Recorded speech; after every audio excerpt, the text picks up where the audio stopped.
السلام علیکم ورحمۃ اللہ وبرکاتہ۔ پیارے بہن بھائیو، آج میں آپ کے لیے بہت ہی پیاری حدیث اپنے پیارے نبی حضرت محمد صلی اللہ علیہ وآلہ وسلم کے لے کر حاضر خدمت ہوں۔ آئیے اس حدیث کی طرف چلتے ہیں۔ یہ جو حدیث میں نے آج آپ کے لیے چوز کی ہے وہ راوی احمد سے ہے، اور جس کا نمبر ہے 150/8۔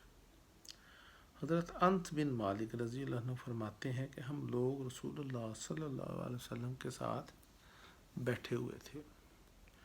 آپ صلی اللہ علیہ وسلم نے ارشاد فرمایا، ابھی تمہارے پاس ایک جنتی آدمی آئے گا۔ اتنے میں ایک انصاری آئے جن کی داڑھی سے وضو کے پانی کے قطرے گر رہے تھے، اور انہوں نے جوتے بائیں ہاتھ میں تھام رکھے تھے۔ دوسرے دن بھی رسول اللہ صلی اللہ علیہ وسلم نے ارشاد فرمایا، وہی بات فرمائی، اور پھر وہی انصاری اسی حال میں آئے جس حال میں پہلی مرتبہ آئے تھے۔ تیسرے دن پھر رسول اللہ صلی اللہ علیہ وسلم نے ارشاد فرمایا، وہی بات فرمائی، اور وہی انصاری اسی پہلی حالت میں آئے۔ جب رسول اللہ صلی اللہ علیہ وسلم مجلس سے اٹھے تو حضرت عبداللہ بن عمر رضی اللہ عنہ ان انصاری کے پیچھے گئے اور ان سے کہا کہ والد صاحب سے میرا جھگڑا ہو گیا ہے، جس کی وجہ سے میں نے قسم کھا لی ہے کہ میں 3 دن ان کے پاس نہ جاؤں گا۔ اگر آپ مناسب سمجھیں تو مجھے اپنے ہاں 3 دن ٹھہرا لیں۔ انہوں نے فرمایا، بہت اچھا۔ حضرت انس رضی اللہ عنہ فرماتے ہیں کہ حضرت عبداللہ رضی اللہ عنہ بیان کرتے تھے کہ میں نے ان کے پاس 3 راتیں گزاری۔ میں نے ان کو رات میں کوئی عبادت کرتے ہوئے نہیں دیکھا، البتہ جب رات کو ان کی آنکھ کھل جاتی اور بستر پر کروٹ بدلتے تو اللہ تعالیٰ کا ذکر کرتے اور اللہ اکبر کہتے، یہاں تک کہ فجر کی نماز کے لیے بستر سے اٹھتے۔ اور ایک بات یہ بھی تھی کہ میں نے ان سے خیر کے علاوہ کچھ نہیں سنا۔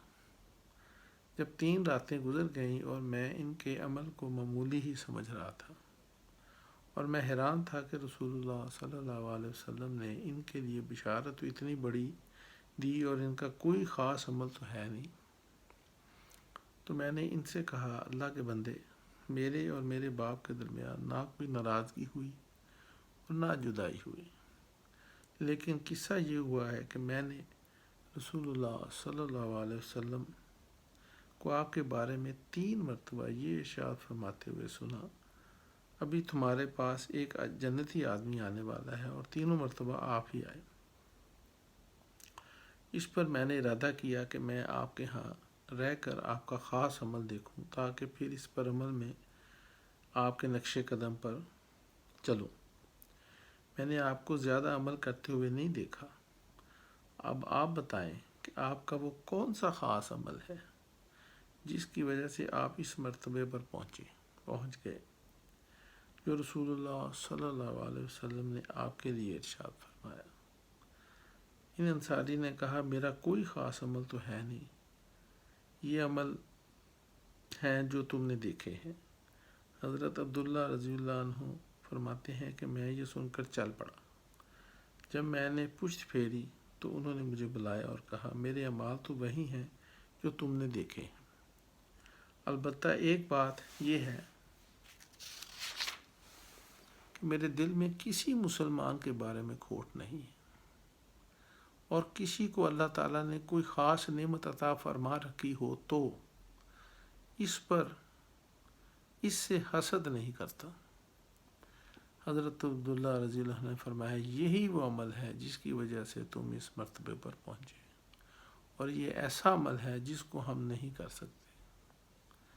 مسند احمد بازار مجمع الزواہد۔ سبحان اللہ، سبحان اللہ۔ ایک ایسا عمل جس سے نبی پاک صلی اللہ علیہ وسلم نے بشارت دی کہ یہ جنتی ہے، جنتی آدمی ہے، تو میں یہ سمجھتا ہوں کہ یہ بہت بہت بڑی سعادت ہے کہ کوئی انسان کسی کے بارے میں دل میں کھوٹ نہ رکھے، کسی کے بارے میں برا نہ سوچے، کسی سے نفرت نہ کرے۔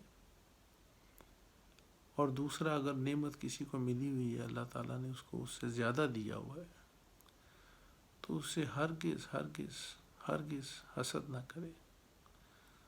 یہی جنت کا راستہ ہے۔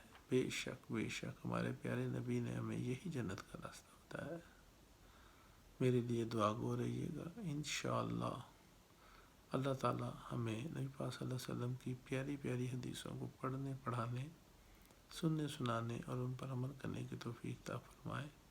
وآخر دعوانا الحمد للہ رب العالمین۔